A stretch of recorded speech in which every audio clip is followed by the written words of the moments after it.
How you doing? What up? All right, let's. What are we doing?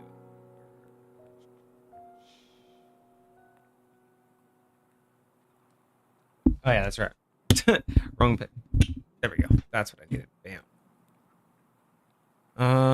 And now I'm looking for that. Bam. Cool. All right, so we were just talking a little bit about what our plans are today. Before we have to finish up with that. Why are the cameras all fucked up?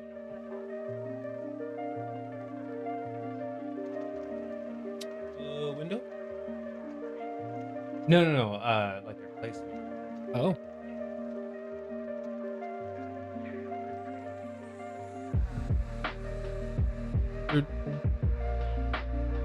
Rivals time.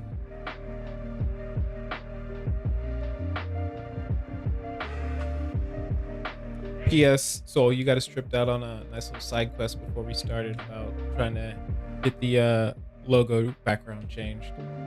But we're working on it. I do like the idea though.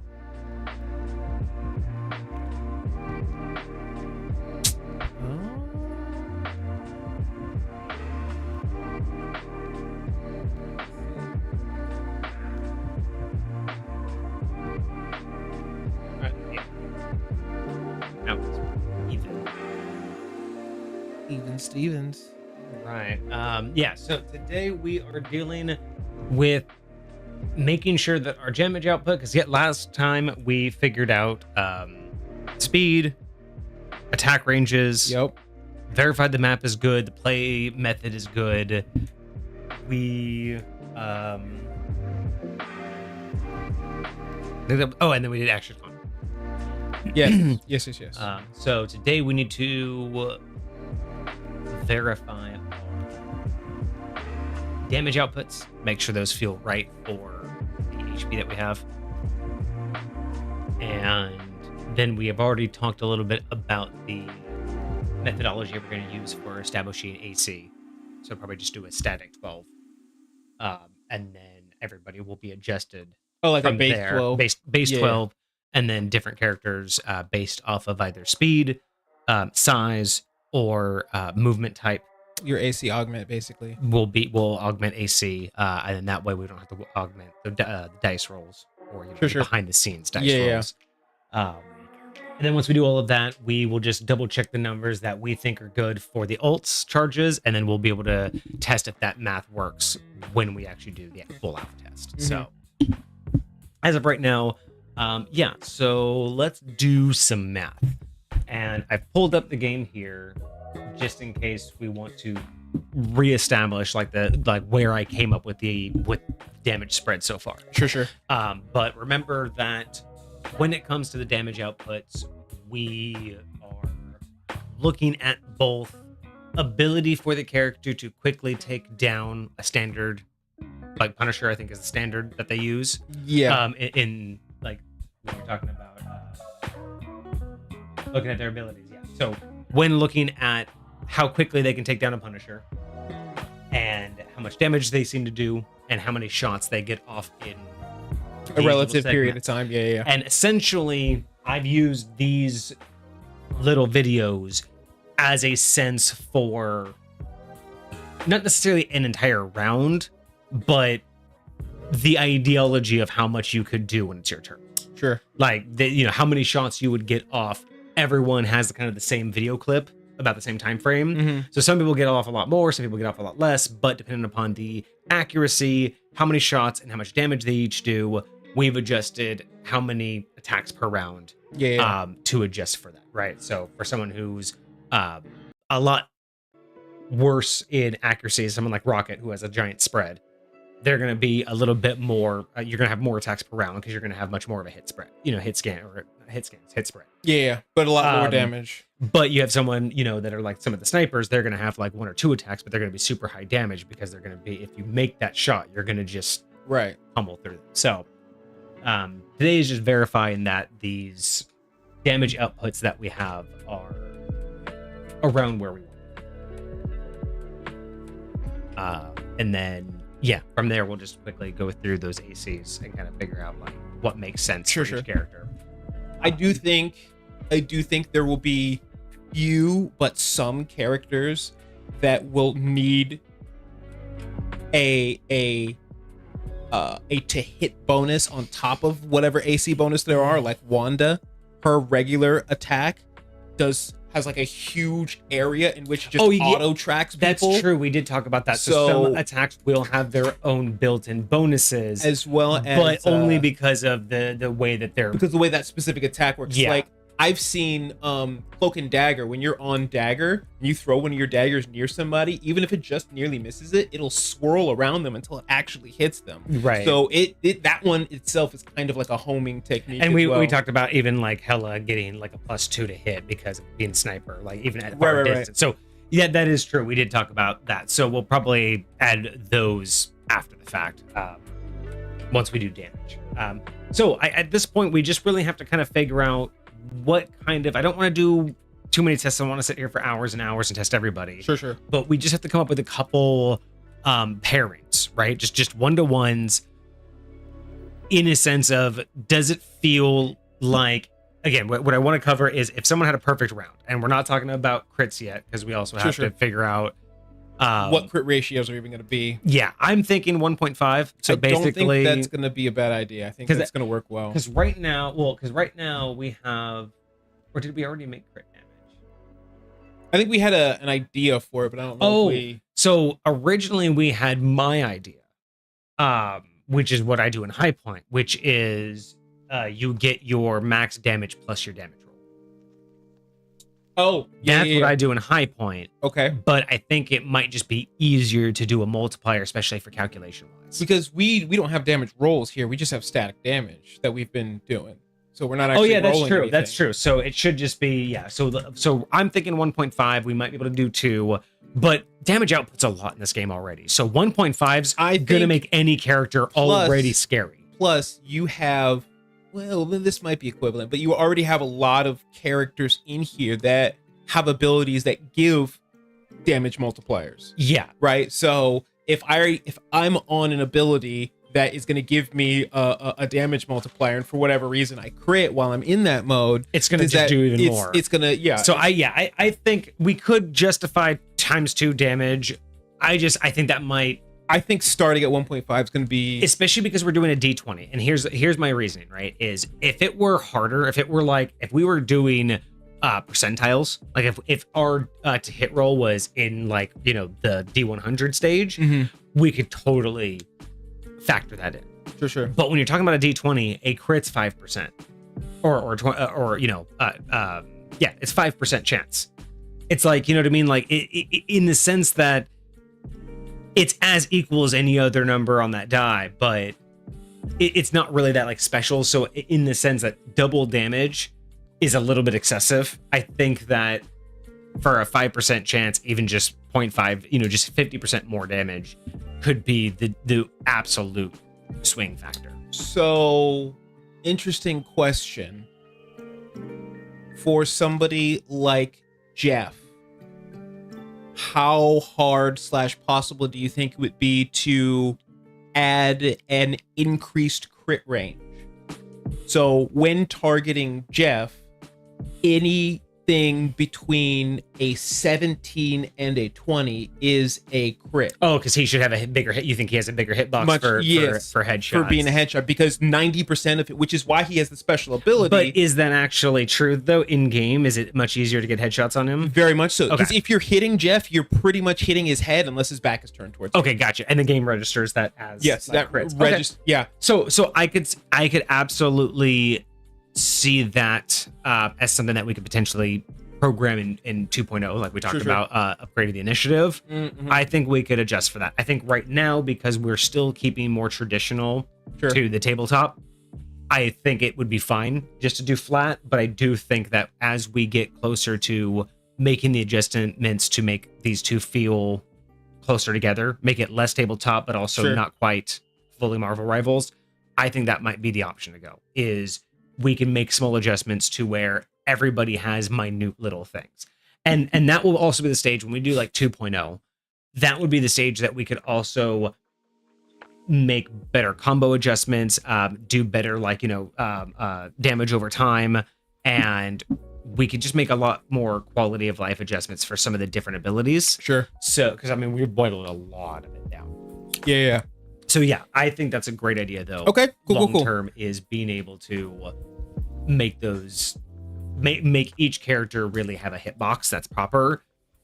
But I really think that would bog us down on how that feels and works. Sure.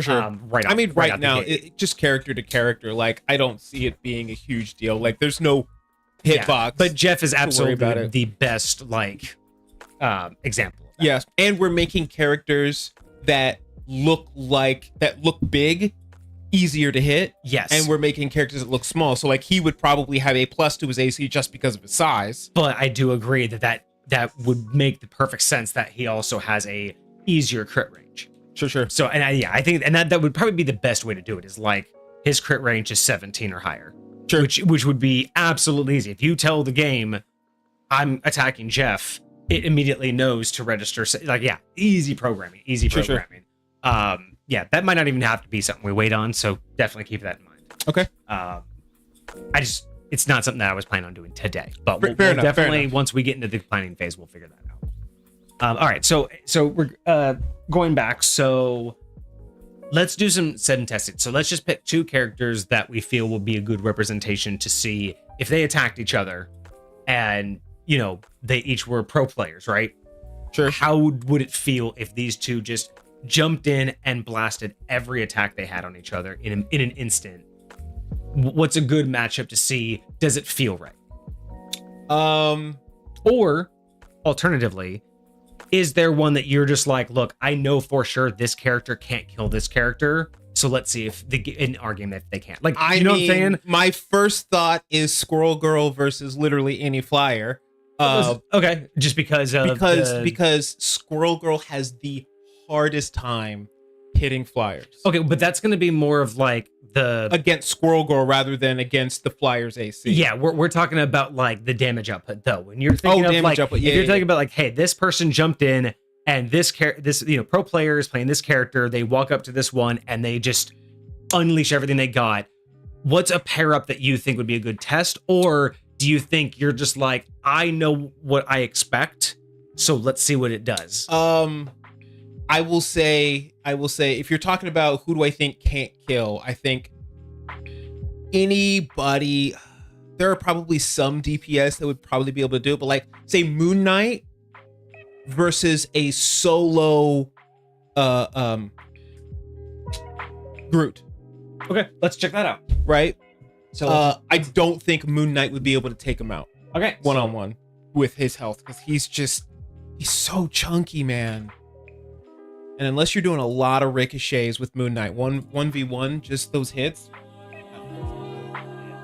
Okay, so let's grab Moon Knight. You gotta sling me the updated copy of this, man. That's just looking clean. I think you have this copy. This is just the last time I was when I did the. Does the copy that I have the adjustments we made last time we talked? Maybe not. Maybe I haven't updated that. Sure. Okay. I forgot about that. No worries. All right, so let's go here. Okay, so Let's see. So we're saying that Groot has 700 points, right? So we're gonna say that Moon Knight gets the best off, right? Let's see. So let's see what Moon Knight can actually do to Groot. We'll say Groot is equal to 700 minus, basically, right?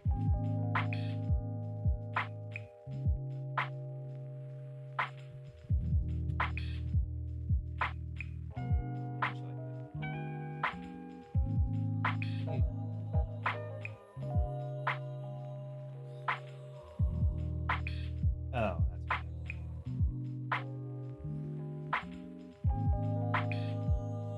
that's okay.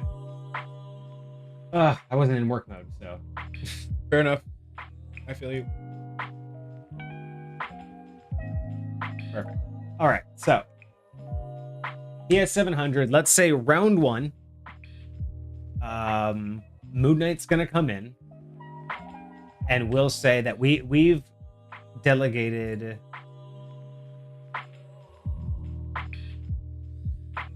primaries. So you can either do one primary, one secondary, two secondaries, and then always a free action and a movement. Attacks and abilities. Melee is considered secondary. And then attacks are primary abilities. And then we have everything else is basically a secondary ability. I don't think we've ever really covered anything else being a primary.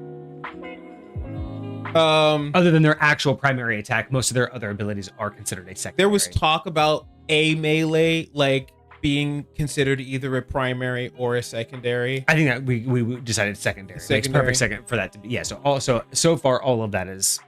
I don't think there's any secondary abilities that we've come across that deserve a primary slot action economy. Sure. So okay. So we'll say that with that I get I get this one. I get that once per round, or I can do that, and then these two. So that's my primary. These are my secondary. Obviously, that's my ult, and then I have my melee, which I can also do secondary, right? Okay. So we'll say I unleash everything. Let's say I'm going to do my crescent dart, so I'm going to get 3 attacks in this round. Okay. At 50 each. Sure. Boom. So that was my primary attack. And then I'm going to do... The Ankh doesn't do any additional damage. And because I can, I'll do my Moonblade because that does 100. So we didn't do the Ankh. We just used our... And then we used our Moonblade. Basically his sonic boom. Yeah. So that's 250. That would nearly eliminate any duelist, but they would have a sliver of life left. Sure. After that entire onslaught. And that was just round 1. And then round 2, I would do it again, but what I would end up doing is I would do 50, 50, 50 plus my 3 melees, which would be 30, 30, 30. So at that point, it would take me 3 rounds. So I'd have to do that yet again, because I can't even do this. I can only do this once every 3 rounds. So I'd have to come back in with crescent darts and melee. So if I could pull off perfect attacks and 2 of those rounds be within melee distance, like successfully and not die, I could kill Groot. If it was 1-on-1 and I was given 3 rounds and he didn't kill me in return. Now let's see how long Groot would take. Yeah, that's what I'm gonna need to feel. Because we have because I'm trying to gauge how long 3 rounds feels in this game. So 275, right? So we'll say that Groot comes in. He gets 1 attack per round with his primary, so he's going to do 60 right off the bat. Or here, let me do the same thing. So primary strike, he's going to do 60. We have Sicky Bomb, we have walls, and then we have his melee. So we're going to assume that we're not going to bother with walls because that would only delay a round. That has no damage output. Right? Unless he's up against a wall, because that's some significant DPS if they're... I don't know. Does his walls here give you additional DPS when they're next to it?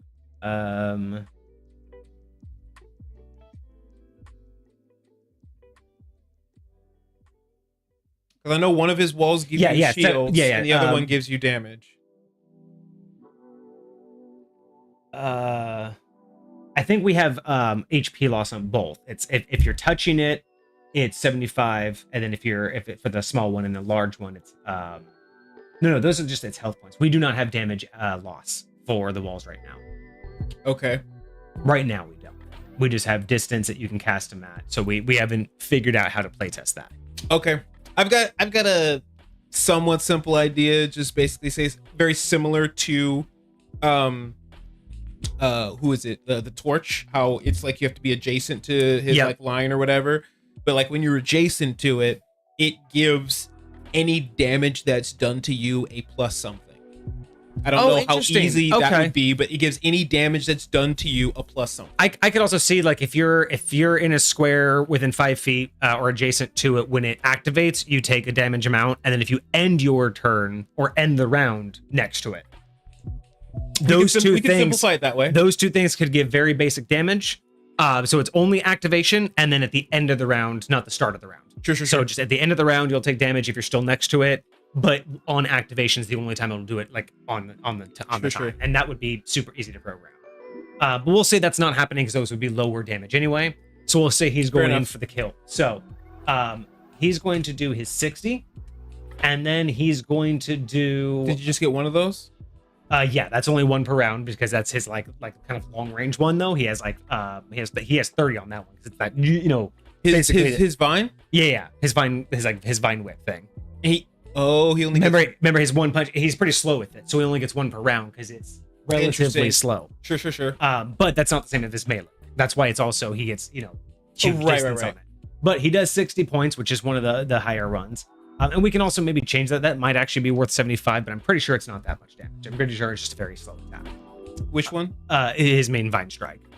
Okay. So he'll do that, and then he could either do the spore bomb, which is 50 damage, or he could attack. I would say that, well, he'll do the spore bomb first because Moon Knight came in at range, right? Sure. So we'll match this up. So he came in at range, he'll launch a spore bomb. So we only did 110 to Moon Knight's 250, right? Sure. But at the next round immediately, we would do again 60, but we know Moon Knight's now come in for melee range. So our melee is 30 plus 30 plus 50 and 30, and then the 50 because we got the last one. Sure. Moon Knight's dead. So Moon Knight wouldn't, if they both had perfect attacks, Moon Knight wouldn't make it to the third round. You've played Groot more than I have. Can Groot get headshot? Because whenever I hit, now granted, 90% of the time I'm hitting Groot, I'm hitting him as Squirrel Girl. Yeah. I get that weird sound where it sounds like you're hitting a tree rather than any of the other. I'm pretty sure he does have a headshot. Yeah. I've never noticed like tinks when hitting him, but that could just be me. So that's it. In round one, Moon Knight was able to put out a total of 490 damage in over 2 rounds. Okay. Groot put out 280 in that same time frame. But he also could have put distance. Now, granted, also think about this though. Moon Knight's a duelist, Groot's a vanguard. In that same time, Groot's now at 210 hit points. Groot has less than a duelist hit points. Now, if you think about a combo fight with a group, even though Moon Knight's down, any other one of the teammates could now tackle Groot, which is exactly what you want from that duelist. How at the end of round 2, how much HP does Groot have left? 210. What's its total? 700. So again, even if they both had a perfect round and he downed Moon Knight and there was a team there, bringing Groot to 210 means you definitely did your job. Who has the highest base form HP? Is it the Hulk? Groot has 7. Hulk has 650, but but when he turns, he goes to 1,000. Sure. Thing has 700. Captain America has 575. Magneto 650. Thor 600. I think it might be Groot. Groot is, oh yeah, and then Doctor Strange 600. Groot and the thing will have the same. Penny Parker 750. Really? Storm 750. Storm? Storm's a duelist. There's no way Storm has 750. Is that? Why is that? Maybe I had copy pasted by mistake. So let me double check. Okay. Because I want to see what happened. I'm actually curious. I forgot that I have the web data on here too. So I can actually look.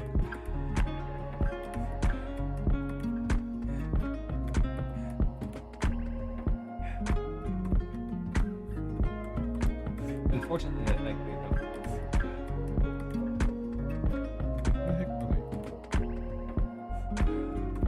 so the web data says 250. 750? Really? okay, so Storm is 250. Okay, so that was just a mistake. Yeah. Oh. Whoopsie. Okay, so it looks like Penny Parker is first and Groot is second. I will say this. The website data has Penny Parker at 750, but Groot at 850. And that feels more right to me. Because I feel like maybe that's that's probably been updated. So remember, I pulled that my data a while back, so I wonder if it's newer. I'm looking at what you sent me. Oh, interesting. Yeah, I'm just looking at because I copied all the data over. I copied the whole sheet over. So no. Okay, so it's because I updated it from the website on the web or like from Marvel Heroes website, Marvel Rivals website. It is 700. Yeah, so it did get up. It versus, did. Oh yeah. It did get updated. These are the updated numbers directly from the website. When I pulled it, it was before the last major update. Got it. Because I pulled those I think before Ultron. And is Penny Parker still at 750? Let's double check. That's crazy. I never feel like I have as much. Yes, Penny Parker is 750. I never feel like I have as much hard of a time as killing a Penny Parker as I do a Groot. And that's I think just because of again walls, cons, and different ways of playstyle. Penny Parker is usually a vanguard that is it could also be really in people's faces. Whenever I'm up against a Groot, they have pretty decent healers. It could also be that. So. Well, and that's my thing too. Is I think that when it comes to Penny Parkers, they usually are relatively on their own. Groots are usually back with the group, so Groots are just going to instinctually be more difficult because they're usually with the healer. They're usually with other attackers out there protecting point, doing all that. Yeah, Penny likes to push. Penny Pusher Parker. What am I doing? Oh, I wanted to give you this. Let me send it to you. Okay, so yeah. So how do we feel? Like, if these two were coming together, I think this feels about right. I think that when push came to shove, it makes a lot of sense that Groot would win at the end if he got every shot off, but the likeliness of Moon Knight just bomb rushing him is not there. And exactly. And yes, I think it should take Moon Knight 3 rounds, but at the same time, he wouldn't. He would probably take. Now, let's say Moon Knight did it from range, right? So this is like 3 rounds with everything perfect. If Moon Knight had done this all from range, he'd get his 60 plus 100, and then he would do. Oh no, that was Groot. Sorry. He would get 50, 50, 50. I don't know why I write it like that. And then 100. So it would take him at range 4 rounds. And we're talking about like just at distance. If you could just do that. But now remember, 4 rounds is in Marvel Rivals probably the equivalent of maybe 20 seconds. Sure. Like realistically speaking, like a real game of Marvel Rivals, if you're just sitting there with Groot and he's unattained, you are going to take him down quickly. Say you are, for whatever reason, this would never happen, but if they're both at range, but Groot can use his punches and his seed whenever it recharges. Okay. How many rounds would it take him to take out a Moon Knight? Okay, so if he just had that, he would get. So we'll call this first one. So no melee. No melee. Range. He can seed and bomb in as many rounds as he can seed and bomb in. So he would do that, and then he would go 60. So that would be. He used the spore here, so he scores once every 3 rounds. So 1, 2, 3. So that would be 110. That would be 60. So 4 rounds. Again, if they both hit all of their shots and could hit each other, they would annihilate in the same round. How much over is Groot? Over the max hit points that he needs to kill? 65. 65? They overkilled him by 65 points. And Moon Knight just killed Groot. Like, literally to the T. I think I can feel that because Groot does not have significant DPS. Like he's not going to be taking you out mad quick. Like his punches are slow and they don't do crazy damage. And the seed bomb's annoying, but it's not that wild. He's going to be annoying as fuck with a great team. With two people that you're focused on, Groot's going to be the one where you're just like, I'm going to go over here. Oh, your movement was interrupted. Okay. And it's like, and that's the other thing we're going to have to figure out is when Groot fucks up with your movement planning. What are we gonna do when if he times it well, because this is what happens when you plan to move, especially you really just walk into it and you waste all your movement. You do. That's exactly what happens. I think it really should just reduce it to 0. But I really think he's gonna be so fucking annoying, but the way he's supposed to be. Now I will say, there might be an element that we should include, if your movement gets cut off like that, any actions you would have taken past that movement don't happen. So if you use an ability that you wanted to use after that point, specifically after that point, you're not going to use it if you never got to that point. You know what I'm saying? That's true. I don't know how we'll program that, but you're right. We will have to figure out a way probably later down the road to program that in. But yeah, we'll have to figure out a way to if we can get to the point where we're doing the individual. That will be ideal, because then it would just auto update and say you can't move any further. But whatever someone when it's done, I guess when we're gonna do round based turns though, it's not gonna happen mid walk. Unless someone's an initiative, but then we'll just let them redo their initiative. Kind of we'll say, hey, you can. What else are you gonna do because you can't move, right? Well, you were talking about, if somebody says I want to walk, shoot, each walk, shoot could be different initiative points. No, I'm talking about originally though. When we first launched this, it's just gonna have to be someone's just gonna have to essentially adjust what they wanted to do. Right. So that's gonna be a little bit weird to handle. Yeah. But hey, you know what? We can figure out a way to. And maybe it's not. Maybe it's just one of those you still try to attack, and if you can't, if you're a ranged attacker, you still try to attack the same target, right? You just you just have a wall in your way. If you can't attack due to line of sight issues or distance issues, the attack just doesn't happen. But if you do use an ability, it's chaotic, and sometimes you hit the button because you think it's going to go off. And you didn't know that wall was going to happen. Sometimes it is like that. There's ways to make it fair. Sure. Okay, so I'm okay with this particular pairing. I still think it's not golden, but I think this is going to start out well. I don't think anyone's going to argue that this is. And again, this makes it feel like that was 4 rounds. If these guys were 1-on-1, think about 4 rounds. That means that assume the entire team was wiped out. Both teams were wiped out, and these two were battling it on the point. Sure. A Groot and a Moon Knight sitting on the point battling it out would be so chaotic in a regular game. But imagine it would take both of them 4 rounds. That would be more than enough time for either team to have made it back.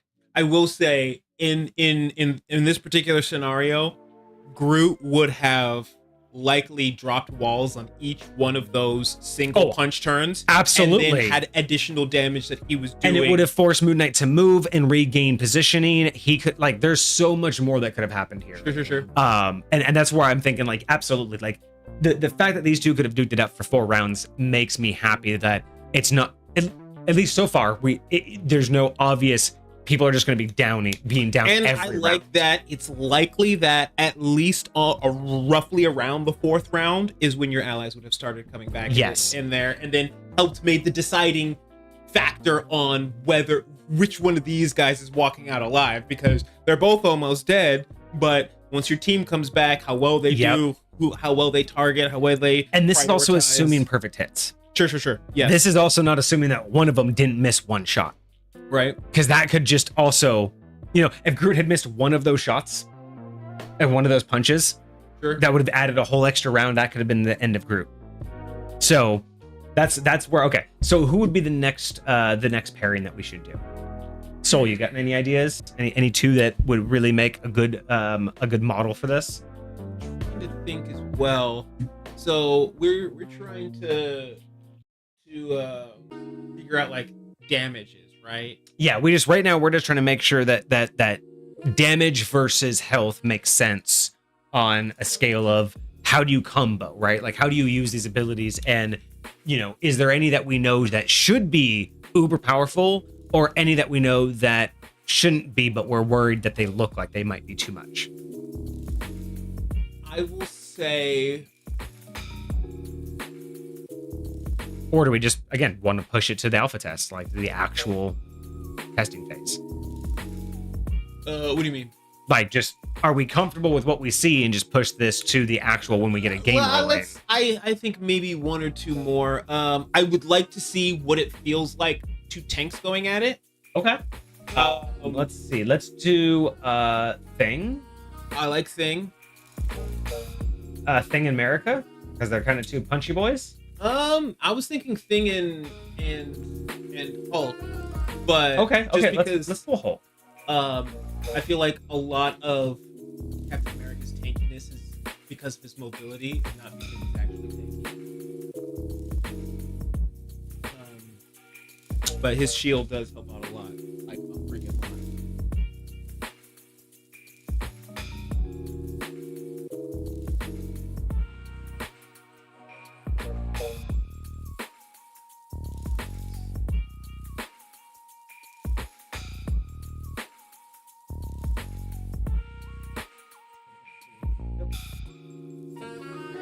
You're gonna be 650.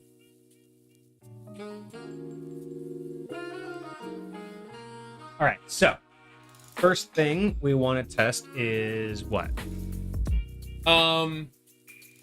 Hey, honestly, just want to know straight up attacks, like who's gonna take longer to punch the other one out. Okay, so first off, how long it would take each one? Yeah. Okay. Is it roughly the same amount? So let's just see, and we're just doing again, just perfect everything, just like the most ideal. Yeah. All right. So first up, let's have the Hulk attack Thing. So Hulk can do 2 of his primaries, which are 50 damage each. So he's going to do 2 of those. And then he's going to probably not worry about the shield. So again, we're just doing straight damage. So then he's going to do his 7. And then he's just going to keep going at it. How often does he get that 70? Every 3 rounds. So that would be 1, 2, so 1, 2, 3, 170, 3, 170, and then in between, he's doing just 100 each time. Is he able to do much else? Not really. So he's just doing. Okay, so it would take him 6 rounds, and he'd go 40 over damage if he got every swing off. If Hulk got every swing off against the Thing, it would take him 6 rounds. 6 rounds. Okay. To just flat out sucker punch him to death. Okay. So going the other way, it's in the chat. Something's in the chat for you. Also, okay, so we're gonna say that the Thing, he can do. So he's gonna do his primary jab. Okay, so yeah, so in this particular case, he has Rocky Jab and Stony Haymaker. I think both of those are going to take a primary, right? Even though the Stony Haymaker can only be done once every 2 rounds, that was still a primary attack. The way it works for him, You think it should be secondary so we can combo it? No. What I think is, and this is gonna sound weird, because it's his reach attack because it gives him the 10 foot. It's his reach, but it has this weird charge up thing, and like you have to be holding that, and you can't do anything else. That's kind of, I think that's kind of why it's like the once every 2 rounds plus it takes the primary action, right? Because it's like it's the build up. I do agree with that.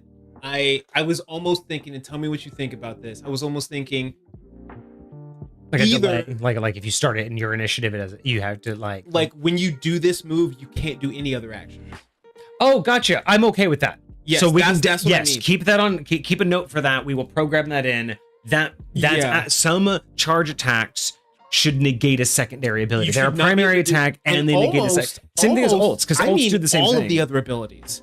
Oh yeah. No movement, no free action, no nothing. I'm okay with it. Write it down. We'll definitely work on that. Yeah. I like that idea. I don't know how we'll program it, but we'll work on it. Yeah. No, that makes, because there's some ults that should do the same thing. Like ults should automatically basically be like that's the only thing you're doing. Sure. But yeah, I like that some of those abilities will be there.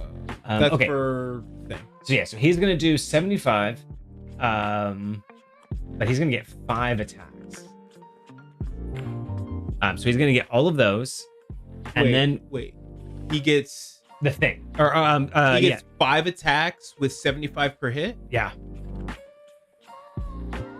And the Hulk gets 2 attacks with 50 per hit. Mm-hmm. Based on based on the damage outputs that I saw, that's how that one worked. And can we take a look at those? Yeah. Let me do the rest of this real quick. So we got those, plus he's gonna do he'll do his battle blitz, which you do another 75.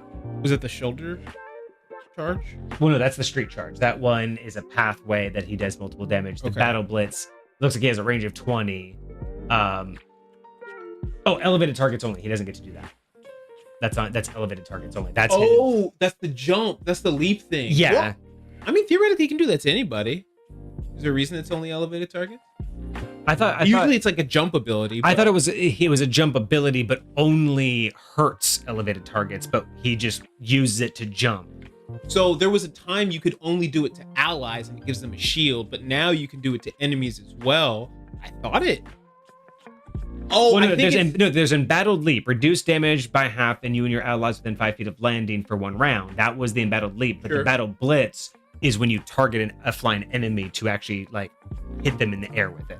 I'm pretty sure they're 2 different abilities. Again, we can double. Let me. That's for Hulk thing or a thing. He was on that last page.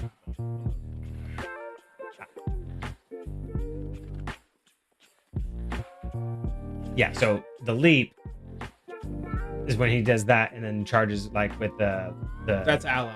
Yeah, and then the blitz is he actually does damage to. He definitely does damage to them, and I think he grounds them, which is why the flyer fell. Yeah, but that's why it's only that one's to elevated targets only. Does it go back to it? Does it say only elevated targets, or just say any enemy? It says jumps towards an enemy and deal damage. Yeah, so I think you can do it to grounded ones too. Like it'll still do the damage. You think? Yeah. I mean, he's done it. Well, he's usually done it to me while I'm.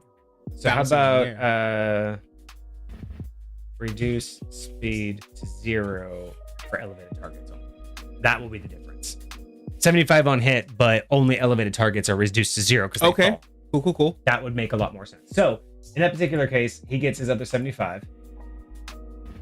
So if he did that, and then he would only take 2 rounds to kill the thing. Or no, Hulk would the thing would take out Hulk in basically 2 rounds. Let me go to that website you just sent me. Let's double check. So we'll do. Let's go back to. Because I gotta see those damages.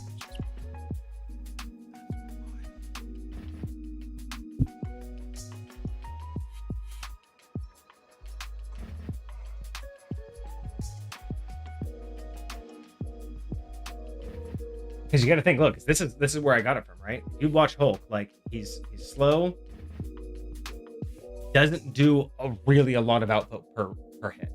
So we could give him more damage, but compared to him,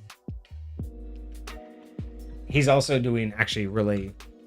So with Hulk or either I would give. Maybe Hulk's supposed to have more. Maybe he was supposed to have like 4 per round. Either I would give the Hulk 4 per round, or I'd give the Thing 3 per round. Let me see. That may have just been.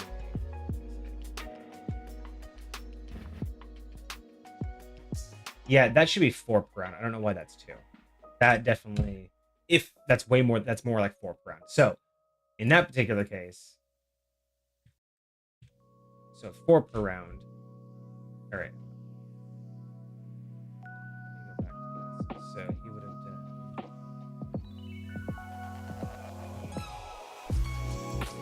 So.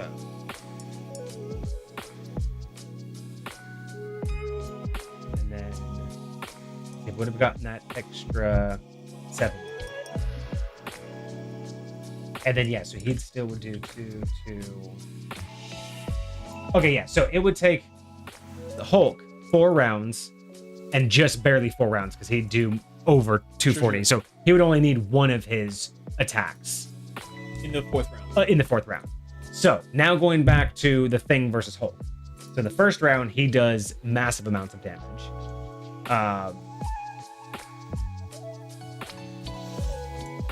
And then, we will have to double check to see if the Thing technically does more damage. I think. What do you mean? Does the Thing do more damage than Hulk? Like numbers wise? I mean, I can look. Hold on. Because we got, so the Hulk definitely does 4 per round. So let's go back to Thing and see where we were at with that. So Rocky Jab. What do you? Yeah, he takes. He should be around the same. Because even this is making me feel like even Groot, like when we were first talking about Groot, I felt like instead of 1 attack per round, he should have at least 2. Right. Let's double check. We've done so many iterations. Right. Fine. Yeah, we could probably give him 2. And okay. With the 60, I feel like that feels right. He's not doing like massive amounts of damage, but like. Yeah, so definitely 2 per round there. Okay, so let's go back to.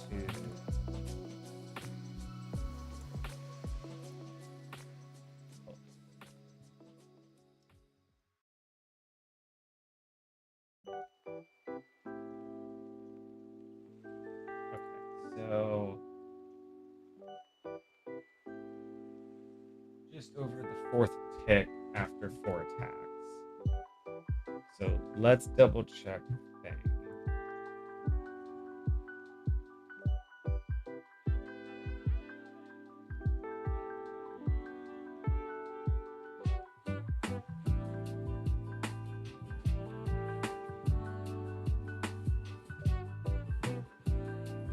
Over the 5th one, so definitely not as much damage.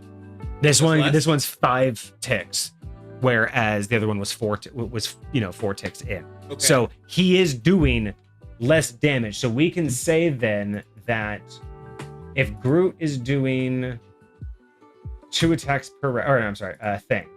So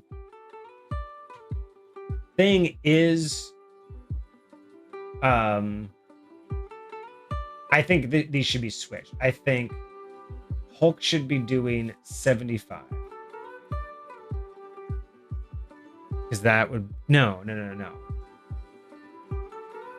Hulk should be doing about 200 based on those numbers. Yeah. So that's right. But the Thing is doing less damage than that. So actually, what if we did 3 per round? Because remember, he's a little bit slower with his punches. What if we did 3 per round at the same damage? 3 per round at 75? No, either at... So I was going to say give him 5 per round at 25. No, too many attacks. Way too many. He's way too slow for that. Okay, then for 3 attacks, what if you made it 50? 3 attacks at 50, what would that be at? I mean, that's what I'm thinking. That's what I'm thinking. It's 3 attacks, so basically just slower than Hulk, but they do the same damage output. He's just 1 punch slower, which is really kind of what it looks like. Okay. He does less damage, but I'm trying to keep all the damages in their thin zone, and I really don't want to do anything less than 50. Sure. But I also don't know if Hulk, like we could put Hulk. Well, let's see.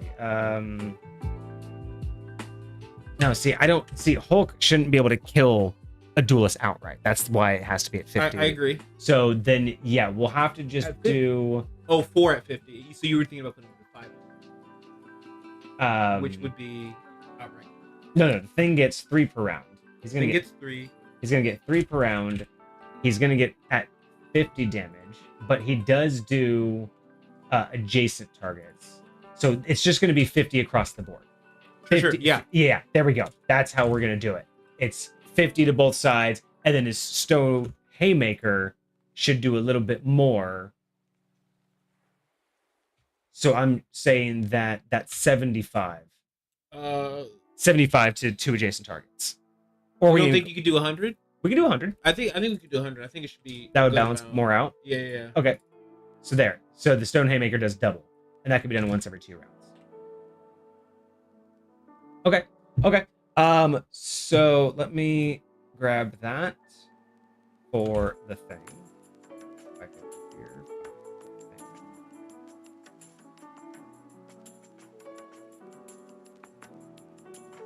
Bam. And then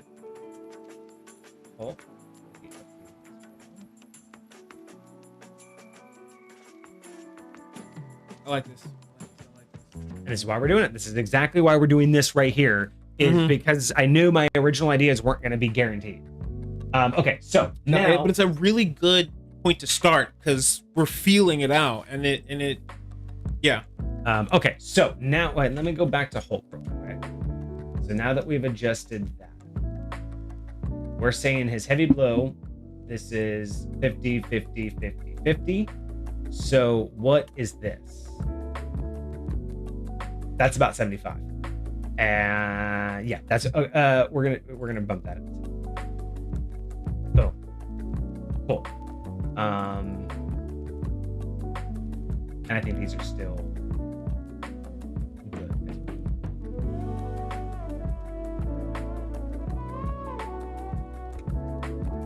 Check. Just want to make sure everything's good.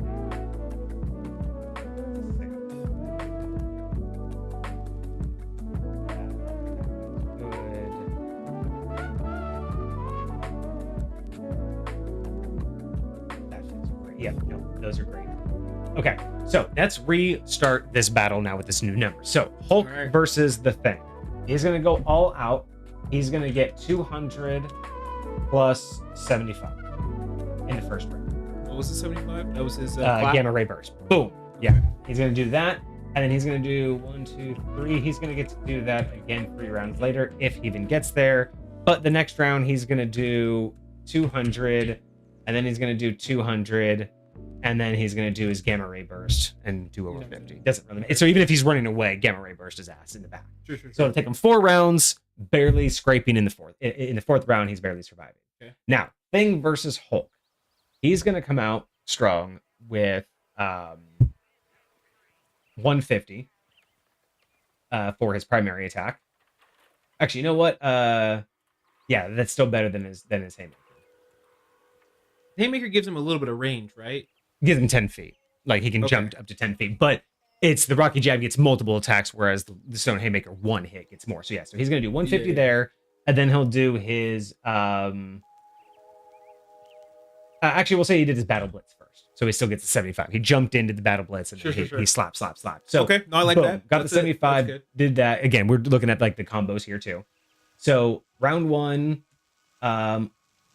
he racks him with all of that, and nothing happens. So then round 2, he comes back with another 150. There's no reason to do the Stone Haymaker at this point.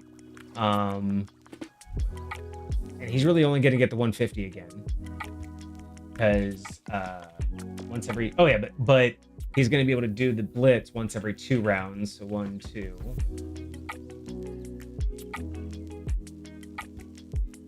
So he'd be able to do that again, and then okay. So once again, each of them Even if he does his primary. Yeah. So on the fourth round, they would both annihilate each other. With the bare minimum amount of attacks, the thing would reduce Hulk to 0. Hulk, at his bare minimum attacks, would take thing negative 25. Okay. And that's what we thought is Hulk is slightly stronger than the thing. Just slightly. Yeah. So that even at the end of the day, and look at how these numbers played out. First round, 275 from Hulk, 225 from the thing. But second round, 200, 150. Third round, 200, 225.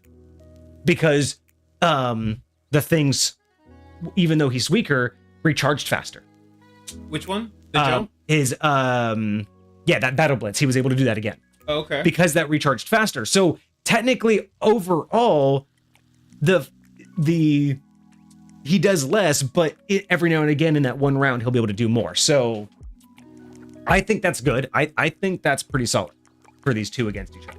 I agree. I feel like that feels right for them bashing it out with each other. And if you look at it, that's only gonna add. If we were just gonna do like just straight out like socking it to him, that's 200.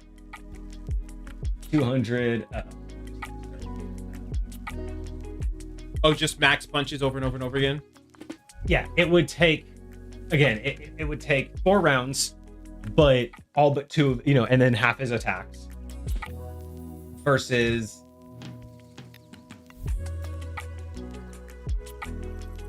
okay, so the thing would take 5 rounds with one punch to go. Only one round on the 5th.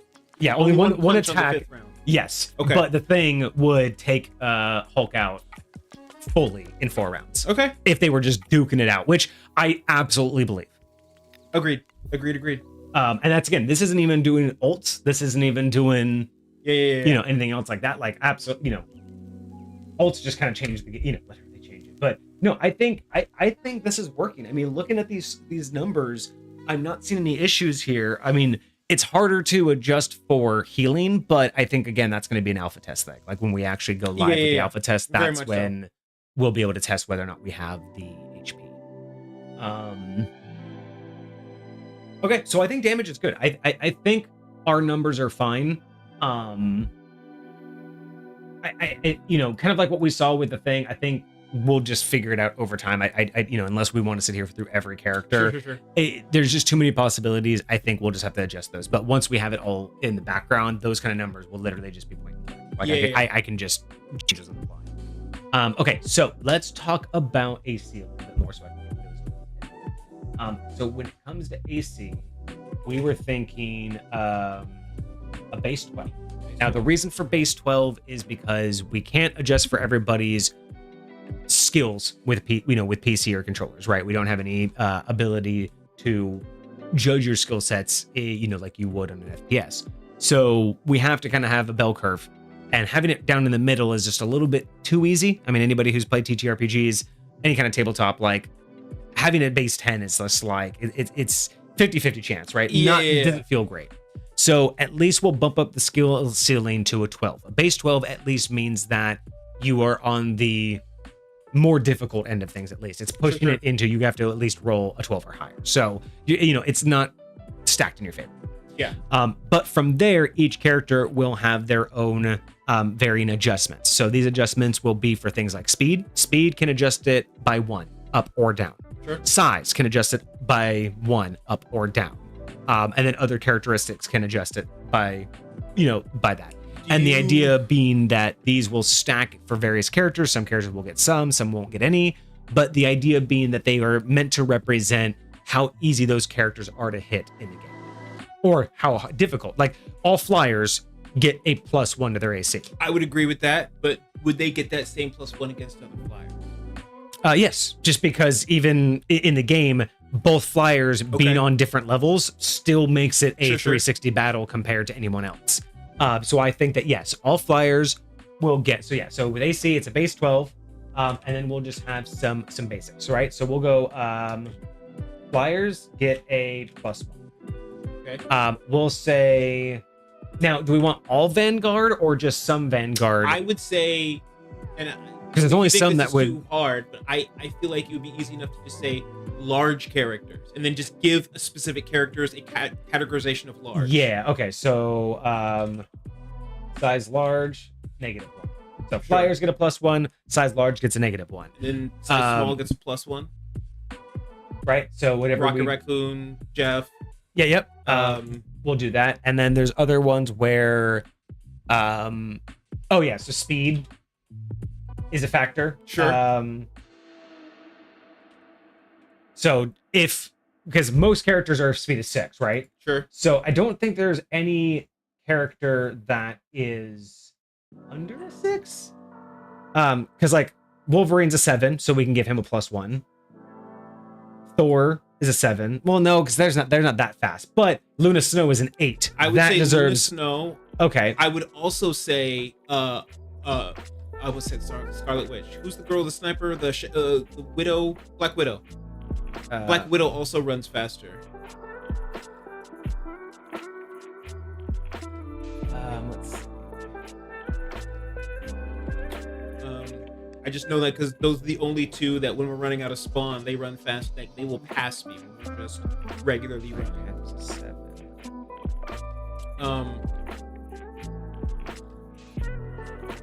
Black Widow, she's fast? She is fast. Let's double check that because I don't have her as fast on here. Let's double check. It might theoretically be her passive. She's a regular movement speed. Oh, fleet foot. Shift. Movement boost. Oh, so she does have fleet foot. Gain 15 vertical. Oh, that's 15 vertical. So she does. We have that, but that's just like a one instant thing. But she technically moves as fast as everybody else. She just has the ability. She says, it says dash forward and enable a powerful jump. So is there not a thing where if she's just running in a straight line that she goes faster and then she can jump? I thought No, this is just you have to. Yeah, maybe I'm tripping. I never played Widow. So. This is just dash. Yeah, this is hold shift, dash forward, enable a powerful jump. So okay, we can say that for her, +2 speed and gain 15. So bam. So both anybody with an 8 will get a +1 okay. speed. Flyers get a +1. So then, who's considered slow? That I don't think there's anyone that's considered. There's nobody slow. that's considered slow. So no one will get a negative. So really, this will say speed 8 +1. 8 or higher. Yeah, speed 8 or higher. I don't think anyone goes above that. But can you say what's her name? No, I think Snow? 8. No, Snow's 8. Yeah. Okay. So okay. That would make sense. So flyers get a +1, size large gets a -1, size small gets a +1, speed of 8 gets a +1. And I'll go through here real quick. Remind me who's small. As far as I know, Are we considering Jeff small? Jeff is small and Rocket is small. So we're considering Groot large. Hulk large. Jeff is small. Rocket is small.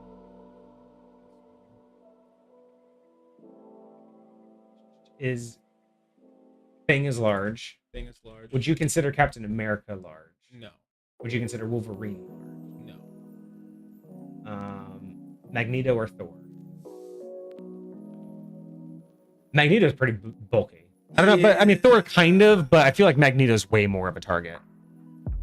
Yeah, that's that. I would agree with that because he just has a much bigger hitbox with his like cape, his back thing. Thor is just buff. Thor's but he's not chunky. I don't think Thor is that much easier to hit. He's really not. Magneto is that fine line for me. I think it Emma's works definitely though. Not. Yeah. Mr. Fantastic, but only when he uses that thing, so I'm not going to count him. He's got 2 abilities that make him big. He's got his wall ability, and then like when he just blows up like a balloon, it can still slap you. So like when he does a certain number of hits, or he has, you know how some characters have those weird meters in the middle of the screen that can fill up? When his fills up, he gets this. How about we'll just call him large for the sake of... Sure. It's easier just to say that he's usually a target. Agreed. And then Doctor Strange, Star-Lord, Mantis, Ultron, Emma Frost, Penny Parker, Iron Fist, Venom. Penny Parker. Big. Penny Parker is large. Venom. Venom is large. Yeah, I was hoping that we'd get more negatives because we have a lot of positives. So I was really hoping that we'd have a lot more negatives. Yeah. Storm, Magic, Spider-Man, Hela, Soldier, Scarlet, Squirrel, Punisher, Widow, Namor, Panther, Phoenix. No, that's not fine. Yeah. Okay, so that takes care of the large and small characters. Let's go through. We already have the people who have fly, and we already have people who have speed. Any other reason to give someone a plus or minus to their AC? I don't know. Like how let me we pull up would the game do too. this. Like we can like just kind of scroll through them. But any reason? Whenever your speed becomes 0, I feel like you should decrease your AC. Like when you're specifically like if you're forced to be removed. If somebody's like CC'd you, if Squirrel Girl hits you with her thing, if Mantis hits you with her sleep, if you get hit with that would be like a -2. Yeah. Okay. So forced to 0, -2.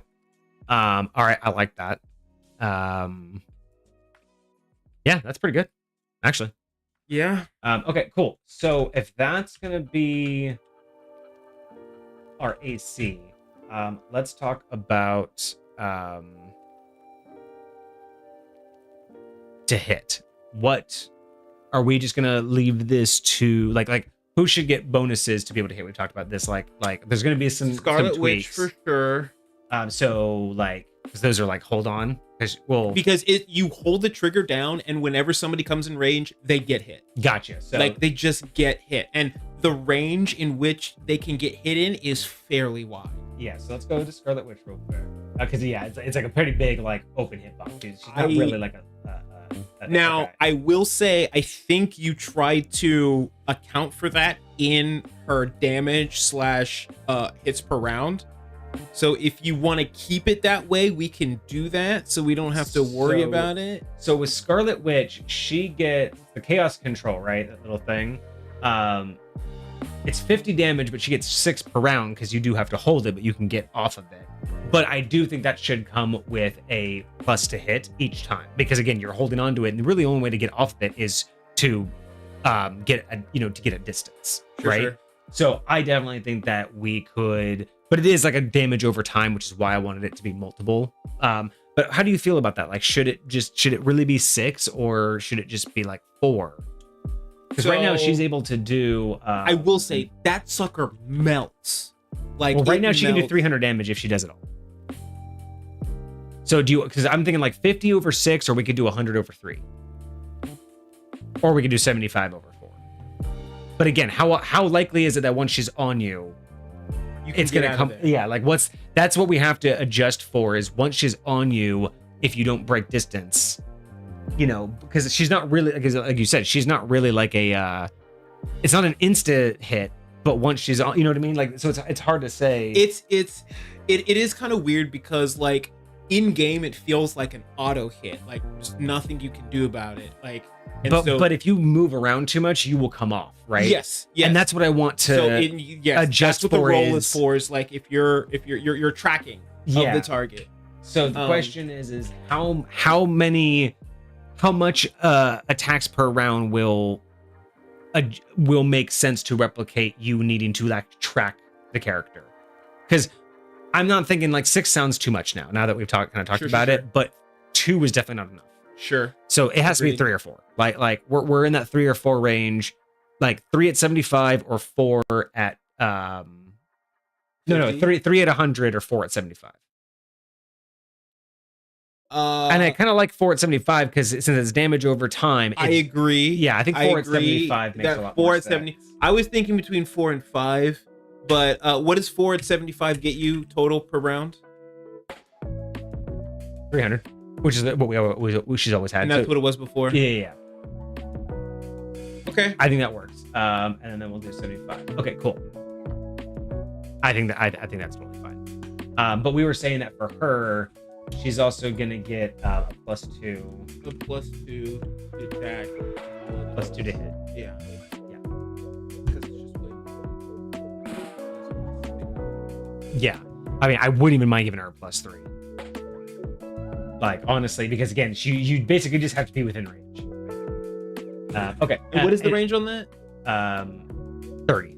She's one of the smaller 30, ones, yeah. but 30 is still pretty damn good for that. So anybody else that we know that needs to hit decrease or increase?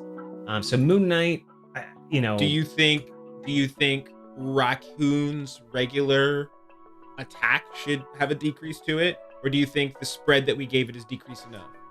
So because no one is physically, see, this is the question, right? No one's physically rolling this, so it's not like 10 rolls is going to matter because it's all just going to be generated on the screen. It's just more chances for it to. It's just more chances to fail. But if we're going to do a negative to hit, we don't have to have all of that. I just think it makes sense that the damage spread makes more sense like this. Okay. But do we think he also needs like a -1 just because he's also his gun doesn't shoot straight either? I think a -1 is not a bad idea for him. Because I think a -2 would be too punishing with 10 attacks. Sure. Agreed. So I think with that, at least a -1 just feels like it's just that slight. I have so many bullets, but they're all slightly off. Sure. Yeah. All right. Anybody else? We talked about Hawkeye. Does he get? Headshot gets a -5 because you're intentionally trying to do the headshot. Yes. Which is not the same as a crit. Sure. But do we want him to have any kind of bonus? Because do we think that he's, or a negative? Like, do we think that the skill ceiling to use him indicates that it's actually harder to hit with him? I would say the biggest thing, and you tell me how you feel about skill ceiling for this. Biggest thing for him is timing. Yeah. Because a lot of the times it's like you're holding your trigger and you're just waiting for that. So how do you feel about him getting a +1 but Hela getting a +2? Or he gets a +1, Widow gets a +2, Hela gets a +3. Because those kind of makes that spread of the type of snipers we talked about. I think, again, strictly because of her zoom, I think Widow should have the higher plus. Okay, so let's give Hawkeye a +1 to hit. I think that makes sense. Let's see. Psylocke, no. Wolverine, no. Thing, Captain, Nito, Thor, Luna, Loki. None of these people really like stand out as like needing. I will say a bonus. Adam Warlock and Mantis are almost as hit scanny. They don't have the same range, but they're almost as hit scanny as Hela.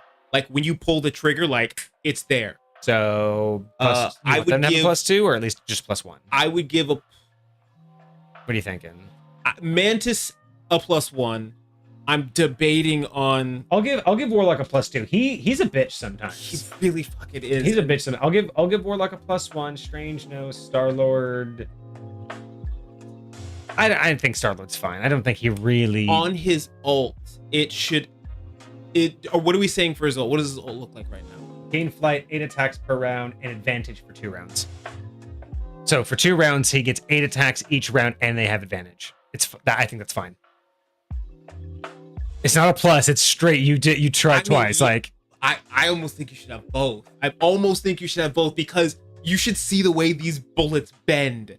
It's some Wanted type shit. Like they will curve around a pillar to find you. Like it's crazy. So +2 hit and advantage. I mean, that's maybe a +1. It doesn't have to be +2. +1 hit and with advantage. Yeah, for 2 rounds. Okay. Because advantage is a good amount. So do you think you should normally have a +1 to hit? Like, do you think because it's so okay? Do you think no? Okay, so that's fine. Perfect. No. So Mantis, you said a +1 to hit. Yes.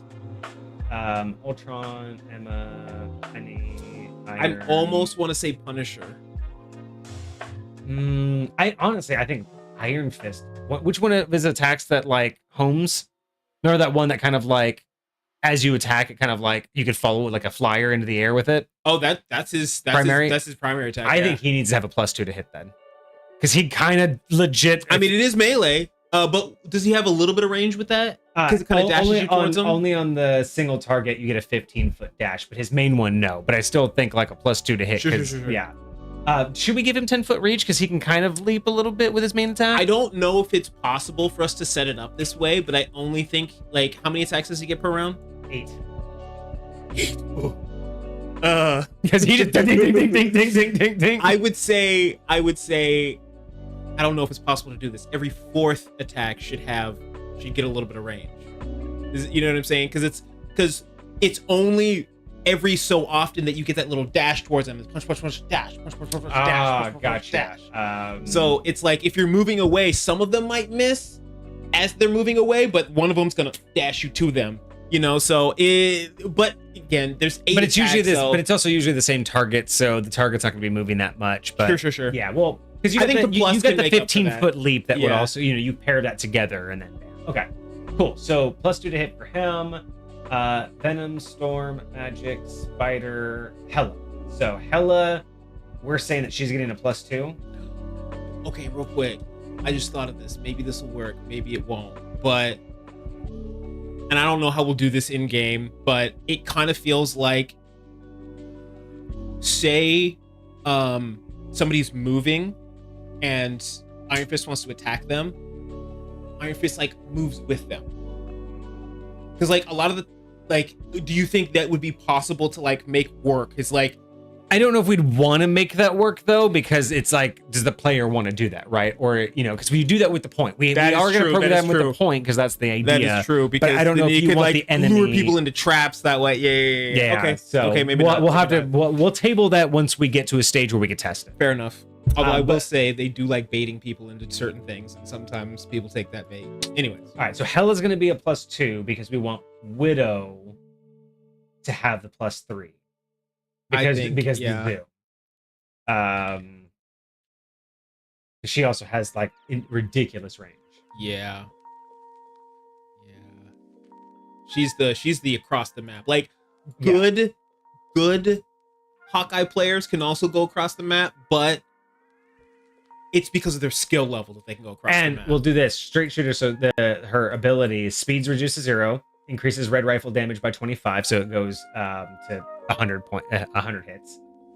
And you can go up to 200. What is that? No, that's just her straight shooter. It's like her ability that she can just get like one like supercharge, like one supercharged shot. So we'll give that one and a +2 to hit. So that particular one will get a +5 to hit. Because you're like literally it's a stacked blood. Oh, because yeah, no, her normal one, like she's gonna zoom in and get you, right? Sure. That's why she gets it. But this one's like she takes the breath, and it's like that. It's like the true sniper shot of like I get one of these. I've never played. I didn't even know she could do that. That's wild. We'll see. Black Widow. So she has her regular, rifle. Which is, she doesn't zoom, but we know she's zooming, right? Sure. But you get straight shooter, which is when you actually use the zoom. So I'm saying that you can't move during this. Oh, but so they break that up into 2 different abilities. What I call the first one, that's just no scoping your regular weapon, and that the other one is the zoom that is the zoom that I'm talking about. And that's what I'm saying. So with that one is you can't move, but you're increasing your damage, increasing your range. That's how I'm judging the scope. That increases your damage when you do that?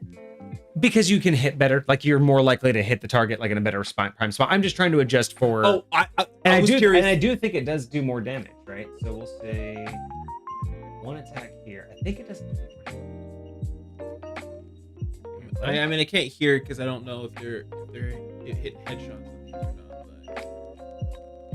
But is it tripping? What's going on? That's so weird. It was just doing it a second ago.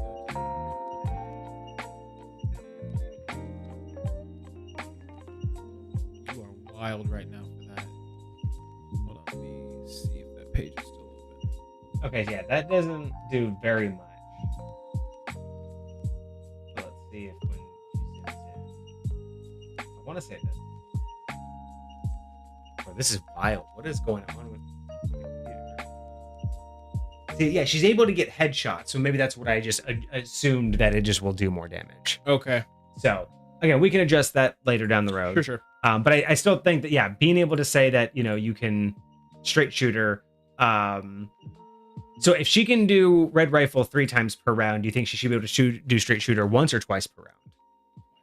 Twice, because you're removing your movement. But yeah, so no movement, 2 round. You're gonna go up to 100 damage, up to 200 instead of the 120, and then you're also gonna get an additional 2+2 to hit. When you say no movement, does that mean you can't move first? That's the idea, right? Because you have to take your time to like you're basically giving up your movement, kind of like what we talked about with the thing. Yeah, his charge. Yeah. It's kind of one of those like you're giving up everything else to make sure you have a moment for this. Okay. Even though you probably could move around, it feels like that's the way to do it with this one. You know what I mean? Right. To balance out the damage output. Like I said, I really want every character to feel unique. I don't want every character to just be a move shoot at different damage ranges. Otherwise, again, then you're just going to min-max to the to that extent. But having her not be able to move to put this much damage output is different than someone else who can do the same damage output but has to run, versus someone who can do the same damage output but is their main attack, but they have nothing else they can do. Right. That's how I want it to feel. Is if you're going to do the same damage output, you need to have a different way to do it, and you need to sacrifice something different. Okay. Right. Okay, I do like that. And then we have Namor, Panther, and Phoenix. I don't think any of them need a hit. So that's it. We've got their ACs, we got their hits, and we're pretty sure the damage works.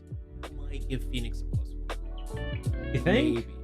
Maybe. Let's take a look. Let's see. Because she has been compared to a Hela when it comes to like how quickly her rounds get to the target. That okay, you know, compared to like straight up compared to Torch. Yeah. Right? 100%. Yeah. I would say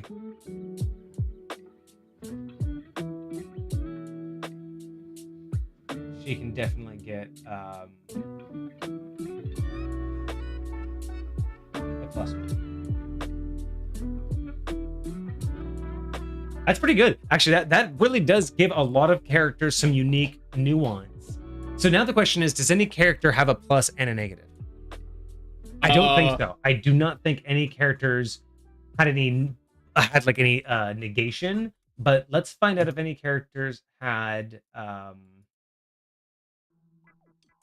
okay, so let's look. Do you think Jeff should get well, I'll say I don't know if you want to give him a speed bonus and therefore an AC bonus because of his speed bonus, or just an AC bonus as well when Jeff goes underwater. Because I think when Jeff goes underwater, when active, movement's 9, no attacks, heals 25 per round, wall climb, and poses disadvantage. Poses disadvantage. Okay, that's good enough. So that just because when you're basically only hitting his fin, so you're just it's a tiny ass thing, and it's easier than a negative. So when he's doing that, it's a disadvantage for sure. And I'd say it's impossible to headshot him. He ain't got no head. Yeah. I mean, the crits are just going to be a thing. Sure. But we might also be able to remove that when we do that upgrade to the 17. Yeah. Just make it known. We can also because we're going to have some people that just can't crit. Because Iron Man can't crit. Squirrel Girl can't crit. Oh, yeah. We'll anybody who's got like AoE damage that, just not everybody can actually get a crit. Yeah. Unless we want to change that simply for the tabletop and make that custom to us. I mean, yeah. We'll have to talk about how much we want to change from sure like the actual source. But okay, that's really what I wanted to work on today. That was mainly it. What else did we talk? There was one other thing. We talked a little bit about alt charge and just trying to so let's finish that mentalize what alt charge is going to look like. So as of right now, how we have alt charge. Hey, bud. Kitty, stretch it. You want to say hi to everybody, or you want to be a crazy person because it's dinner time?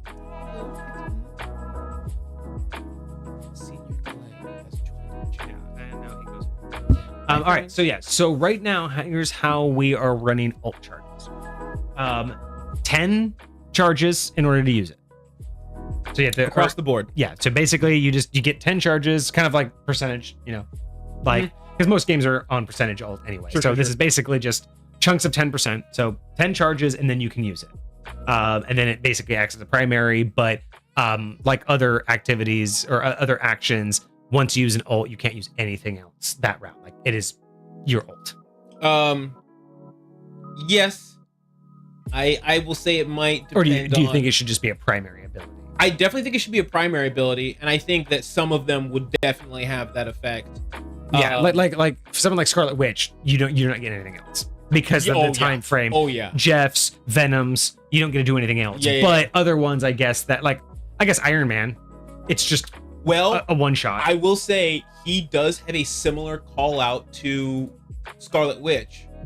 That's true. So like maximum pulse. Oh, that's true. Right? And so like whenever he says maximum, until he says pulse, that thing's not coming out. It's not nearly as long as hers. Yeah. But like Rocket Raccoon, his is instantaneous. His just drops. Yep. You just say, there it is, and we keep moving. So that would just be a straight, action. So but yeah, so ult charges takes 10, and then primary action to use unless otherwise stated.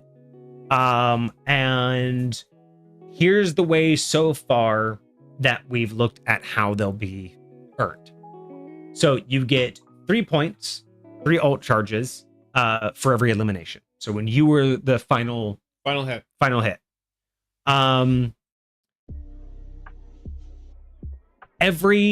And again, this will have to be based on the calculation, but every 5 successful hits, you get 1.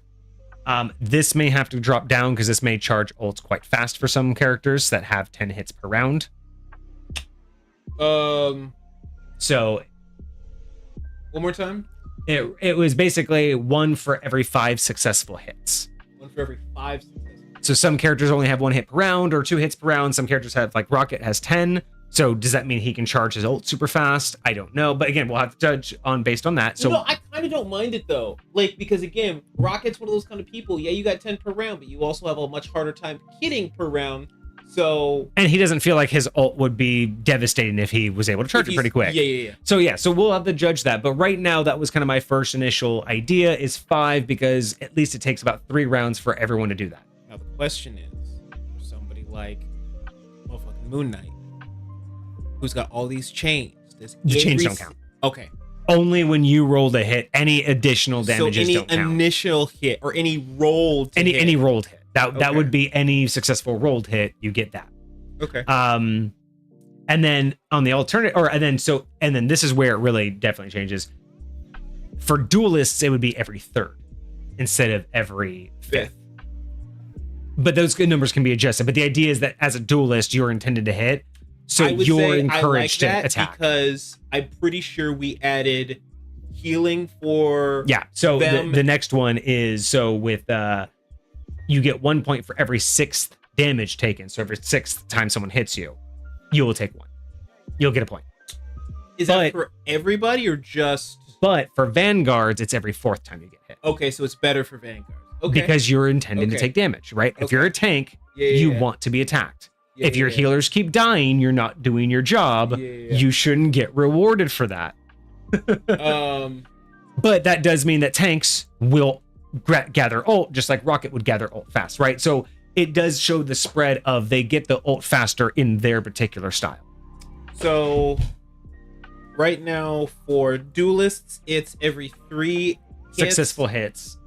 3 successful hits, and for everybody else, it's every 5 successful hits.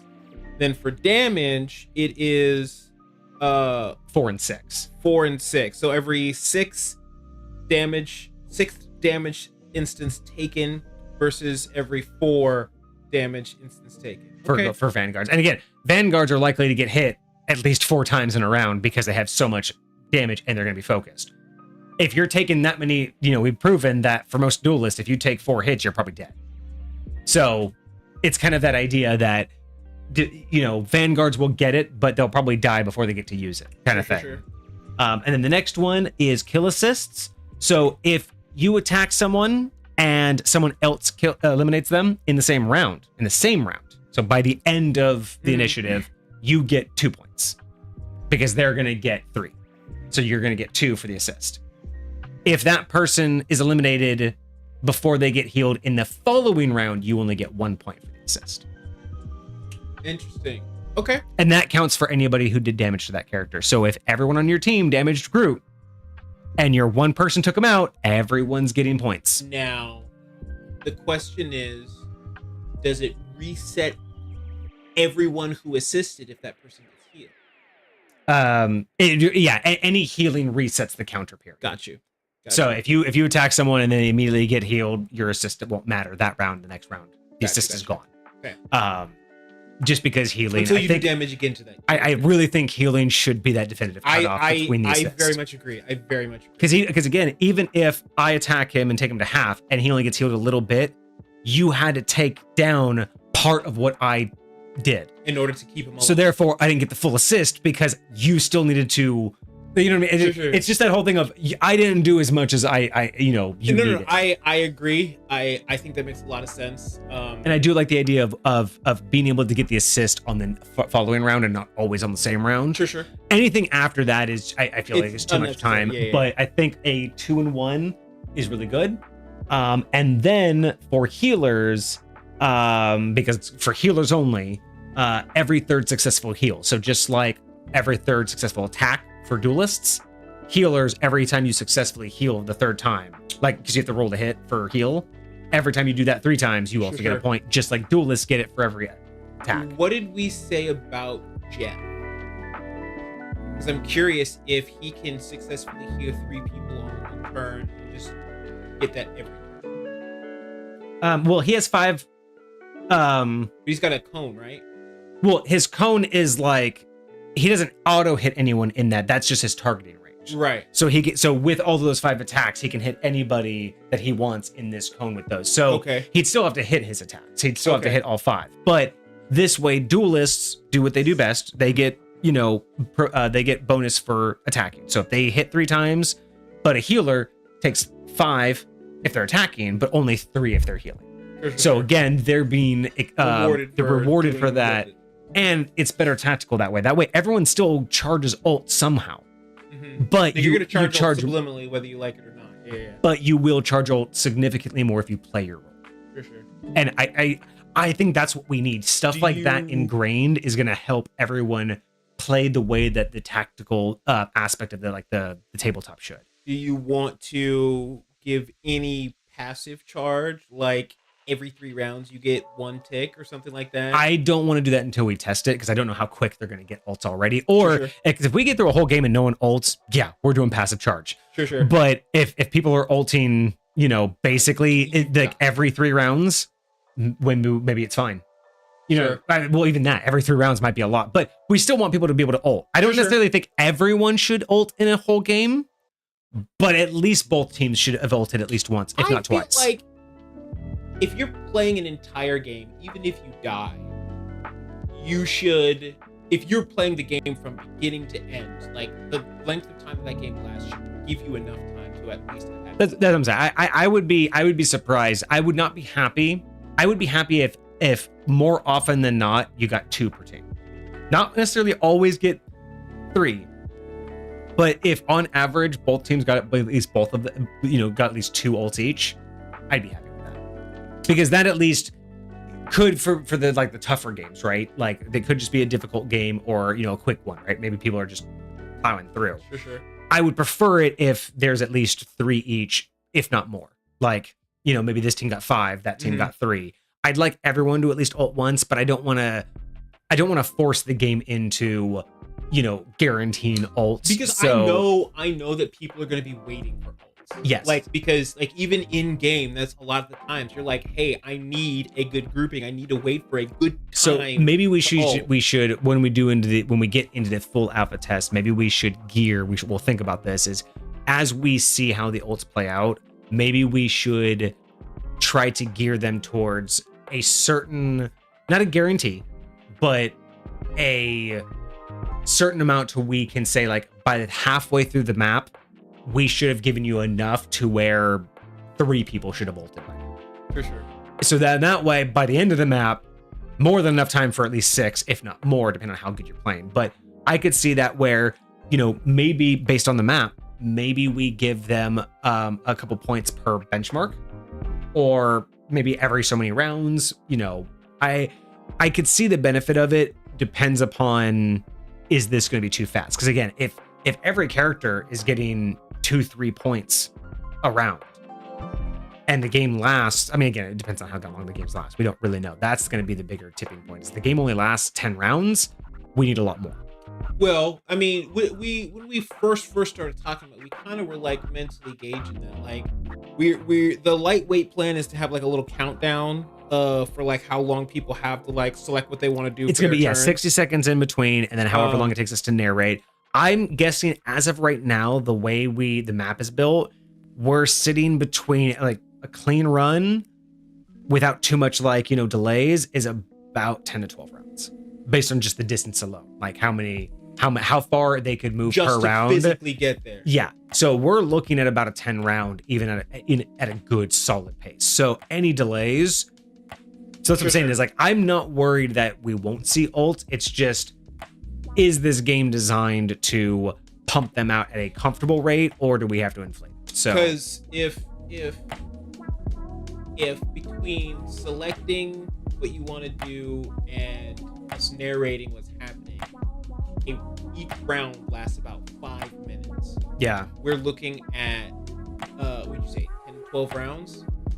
That's about an hour per game, plus delays, maybe an hour 20. You know, so and that's hopefully that's kind of the point, is I'm hoping for about a game, 1 maybe 2 games per stream. That's what I was thinking. That's kind of the goal is, a 2 to 3 hour stream, 1 to 2 games per stream. This isn't supposed to be like, you know what I mean? Like, we're not trying to pump out this isn't Marvel Rivals. We're not trying to pump out a 5-10 minute game. Sure. But we don't want to sit here and have this slog. We want people to be able to log in, say, I want to play, and for an hour, play a game and be like, okay, I got to go. Right? You're not going to play for 10 minutes, but you are going to, like, and then we'll just swap people in if, people need to leave. But my goal is that. My goal is no longer than like 15 rounds, and hopefully no more than like 5 minutes around. Sure. And I think that could be pretty solid. Okay. But I do agree with you. I think that's a great idea to keep in mind, that if the ults aren't coming out fast enough, a passive charge is a great idea. Okay. Because I don't want to keep adding like triggers, because then it just gets too complicated. I think just a passive one on top of all of these. But we can also see if these need to be adjusted too. Maybe we just decide that duelists need to get it every 2 hits. Or maybe we can get, maybe it's about consecutive, not the number of. You know what I mean? Maybe this is charging people too quick. So then like, okay, only every time you consecutively hit, you get one. So if you get 2 shots in a row, you get 1. If you get 3 shots, you get 2. But if you get 2, 2, 2, you still get 3 points because you did it 3, 2, you did it 3 times in a row. Okay. So shit like that, I can kind of like, we could play around with it once we feel it. I feel it. But this is looking so fucking good, dude. This is looking and feeling so great. Like, the numbers are there.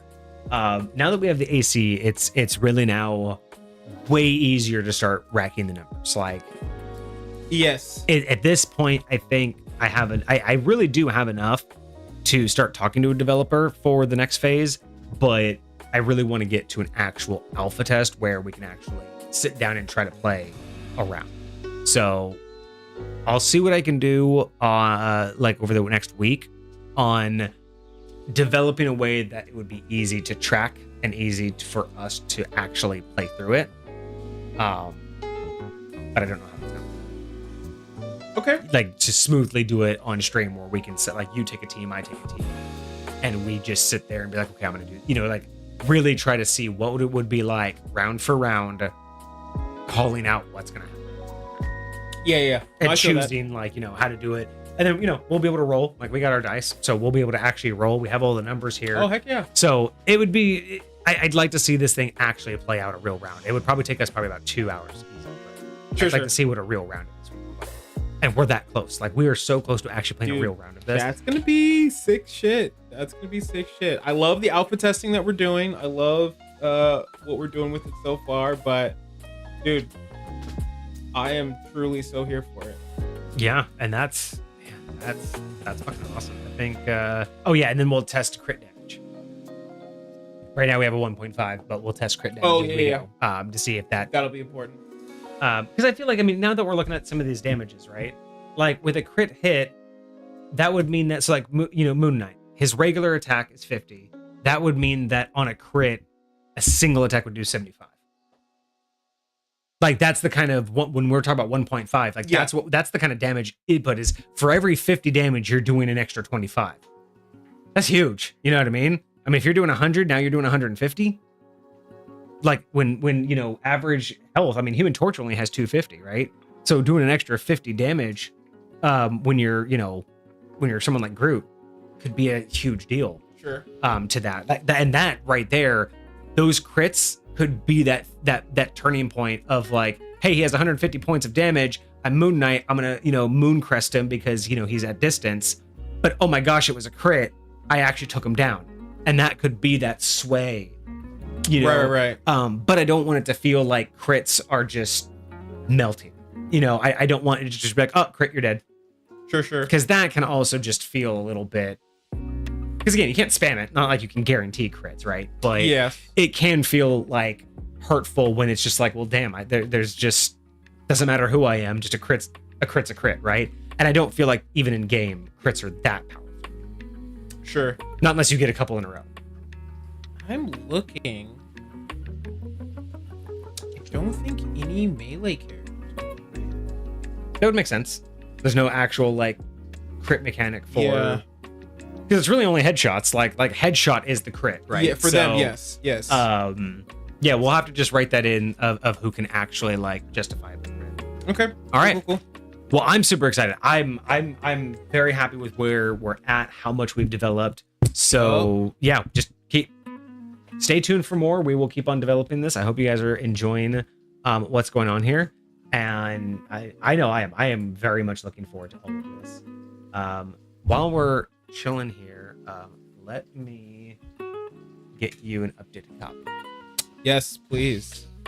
I'm gonna ask, but it's perfection.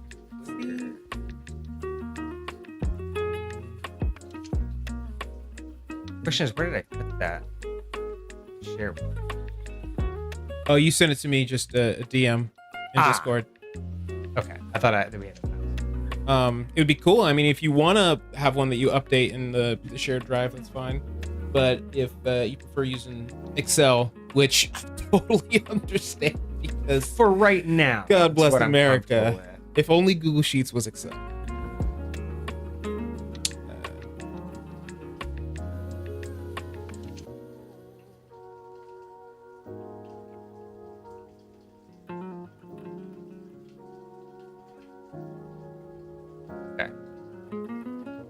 Newest sheet on the way to you.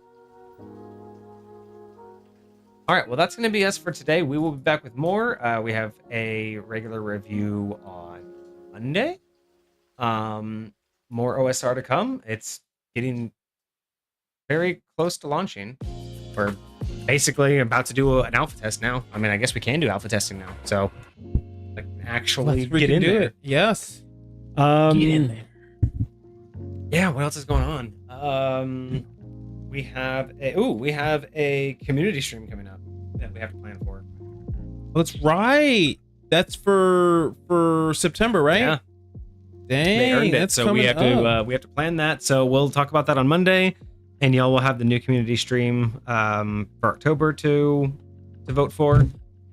And yeah, also Dice Profiler. If you guys are not following us on the Dice Profiler, please go and do so on TikTok, the Dice Profiler, also on YouTube. Make sure you follow.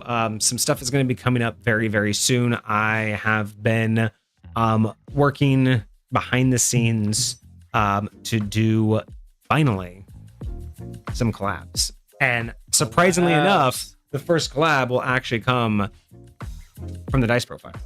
Oh, not from Misfit Gamer Studios. Yes, there are both brands are going to be doing a collab with the same person. So we are doing multiple collabs, and it's going to be hopefully an ongoing project.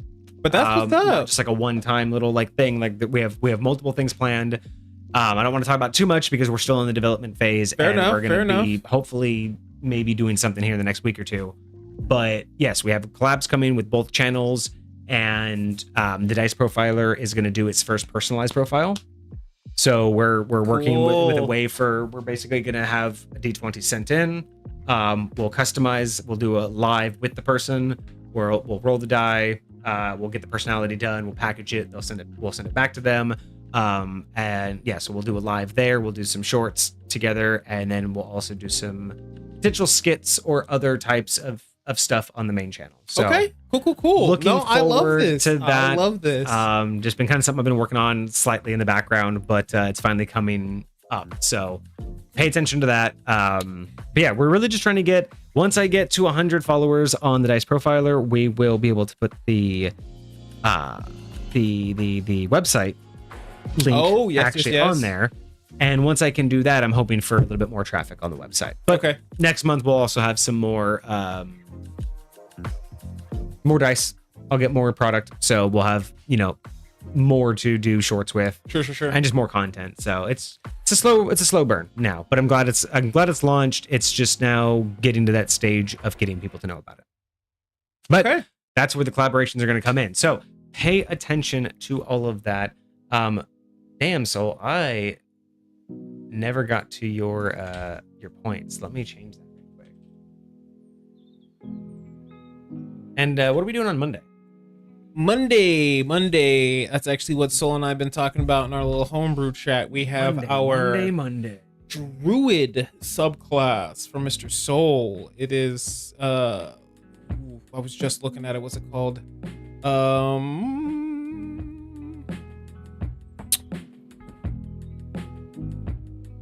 Circle of Extinction. I am super hyped for it. It almost sounds like they're messing with dead things, you know, so kind of like a grave vibe. That's exactly what I thought about that. Is when I just saw the name, I'm just like, are we getting a necromantic druid? Because if we so, that's exactly what we fucking need. Like, dude, I am so excited. Like, I've never put those two together, and just immediately I was like, yes. Because usually you're raising humanoid corpses, right? You're getting zombies or skeletons. But I'm like, why? Why do we not have a necromantic druid? Give me an undead werewolf, or not werewolf, dire wolf. You know, give me an undead. What are those? I always stay forgetting what they're called, with the three tails. They basically have mirror image on them all the time. Oh, displacer beasts. Yes. Yeah. Give me an undead displacer beast. That would be freaking wild. I'm just thinking, dude, like, other than that, it'd be interesting to raise dead animals for sure. But I'm thinking just the other way of, like, more of just like the rot and decay aspect of it. Like, you're a druid of the opposite spectrum of life. Yes, you know, and death. Because that is a natural part of life. You need that as well. Essentially, a necromantic druid would also be a druid of decay. It would be the druid that wants the. You know what? I feel like, and this is just like my vibe. Like, these particular druids would like tend towards a more neutral alignment. Yeah. Specifically because they recognize the need for just as much death as there is life, and so sometimes when something becomes too abundant, it needs to be brought into balance.